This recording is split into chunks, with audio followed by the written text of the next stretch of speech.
They laughed when she said she had a dream. Not just laughed, mocked. "People like you don't make it," they sneered.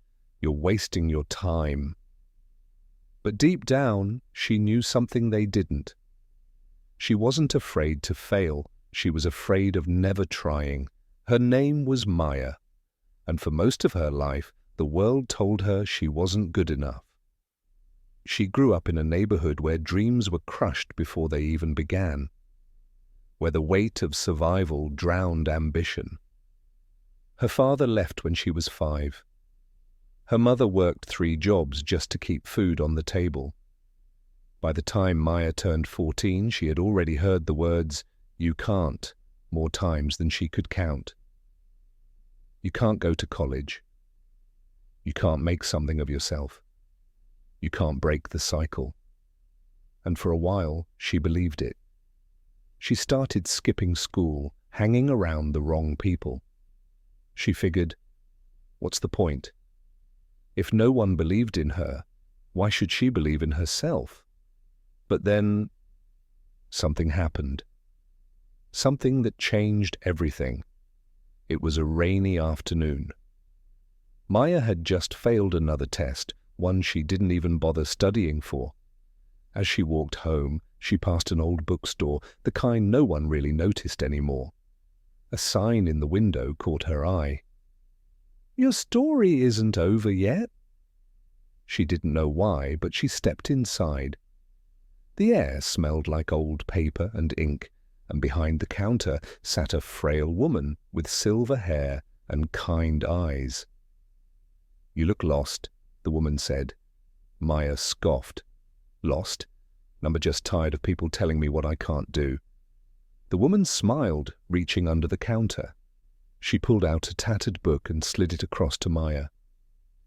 "This book changed my life," she said. "Maybe it'll change yours too." Maya hesitated, then took the book. She didn't know why, but something inside her whispered, "Read it." That night, she flipped open the first page, and what she read would start a fire inside her that no one could put out. Maya read late into the night, her tired eyes scanning every word like they held some hidden secret. The book wasn't a fairy tale. It wasn't a story of someone born lucky or gifted. It was about a man who had nothing, no money, no support, no talent. And yet, he became unstoppable. Every chapter felt like a message meant for her. He had failed over and over, but every failure pushed him forward instead of breaking him. He was rejected, ridiculed, and abandoned, but he refused to let the world decide his worth. Maya closed the book and stared at the ceiling. What if I tried? The thought scared her. But something scared her even more. What if I never do? The next morning, she made a decision. She showed up to school. She sat in the front row. She asked questions. The teachers who once dismissed her as a lost cause now saw something different, a spark, a hunger. But not everyone was impressed. Her so-called friends laughed. "What are you doing? You think you're better than us now?" She ignored them. Her own family doubted her. "You're setting yourself up for disappointment." She ignored them too. But the hardest part? The voice inside her head. The one that whispered, "They're right. You're not smart enough. You're not strong enough." She fought it every single day. And every day it got a little quieter. Months passed, then a year. Maya didn't just improve, she excelled. Teachers started taking notice. One of them pulled her aside after class. "I don't know what changed," he said, "but you have something special. Have you thought about applying to college?" Maya felt her stomach drop. College. The word felt too big, too impossible. No one in her family had ever gone. No one like her got in. But then she remembered the book. The Man Who Refused to Accept Impossible. That night, she sat at the kitchen table, staring at a blank college application. Her hands shook as she picked up a pen. And then she started writing. Maya poured her heart onto the application. Every doubt, every struggle, every moment she had been told she wasn't good enough, it all spilled onto the page. She wasn't the smartest, she wasn't the most talented, but she had something no one could take away, the will to fight for her future. Days turned into weeks, then months. She checked the mailbox every day, each time bracing for disappointment. Then, one afternoon, it arrived. A thick envelope, not a thin rejection letter, a thick one. Her hands trembled as she tore it open. The words blurred through her tears, but one sentence stood out. "Congratulations, Maya. You've been accepted." For the first time in her life, she won. She screamed. She laughed. She cried. She ran to her mother, waving the letter in the air. But instead of joy, her mother's face was filled with worry. "Maya, how are we going to afford this?" Reality hit her like a brick wall. Tuition, books, housing. It wasn't just about getting in, it was about staying in. The doubt tried to creep back in. Maybe they were right. Maybe this was impossible. But something inside her had changed. Maya didn't sit back and wait for things to work out. She made them work. She applied for every scholarship she could find. She took on part-time jobs. She studied harder than ever. And slowly, piece by piece, she built a way forward. When she finally stepped onto that college campus, she wasn't just a student. She was proof.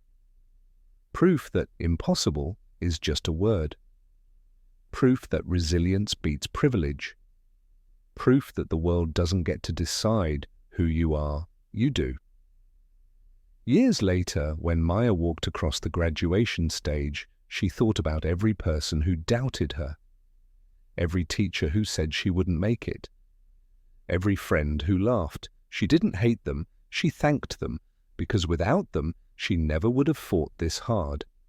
And as she held her diploma high, she knew this was just the beginning, because the world only tells you no until you show it why it should have said yes. Graduating was supposed to be the finish line, but Maya quickly realized it was just the start of another battle. The world outside the university was colder, harsher. She had the degree but no connections. She sent out dozens of job applications, then hundreds. Most never got a response. The few that did, rejections. "We're looking for someone with more experience. We've chosen another candidate. Best of luck in your future endeavors."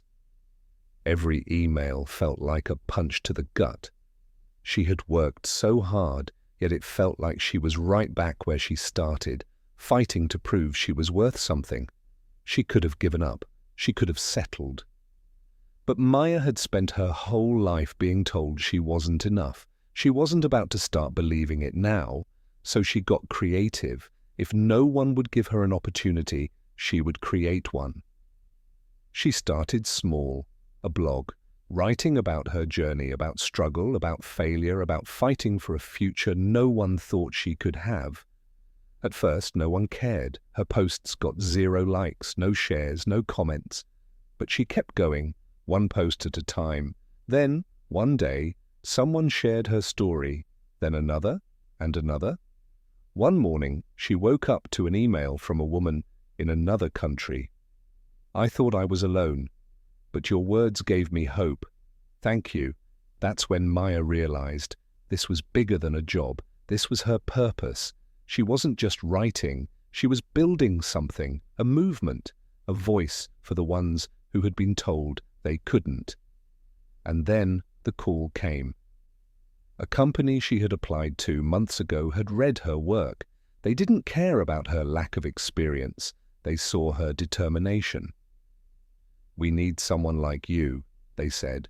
She got the job, but more than that, she got a mission. And that mission, it was only the beginning. Maya stepped into her new job with the same determination that had carried her through every obstacle before. But she quickly realized success wasn't the end of struggle. The office was filled with people from polished backgrounds, people who had always belonged in rooms like this. Maya? She felt like an outsider. Meetings moved fast. The language was different, full of industry jargon she didn't understand. The first time she spoke up with an idea, the room went silent. Then someone smirked. "That's interesting," they said, before moving on like she hadn't spoken at all. The old voices crept back in. "You don't belong here. You're not smart enough. You should quit." For a moment, she almost listened. But then she remembered every time she had heard those words before. Every time she had proved them wrong. So she did what she always did. She learned. She studied late into the night, asked questions even when it made her feel small, took notes on everything, and slowly she started to rise. One day, the company was struggling with a major project. Deadlines were closing in. The team was stuck. Maya saw the problem immediately. She had lived it before, not in a corporate office, but in life. While everyone looked for a perfect solution, Maya found a real one. A way to move forward, to adapt. She spoke up again. This time they listened. Her idea worked. It saved the project. And suddenly the people who had dismissed her couldn't ignore her anymore. Within a year, Maya wasn't just an employee. She was a leader. She wasn't just surviving, she was thriving. And one day, as she stood in front of a room full of new hires, she saw a younger version of herself, a girl who didn't believe she belonged. She smiled and said the words she once needed to hear. "You are enough." And one day, the world will know it too. Because Maya had learned something powerful. Success isn't about where you come from. It's about where you refuse to stop. And she was never stopping.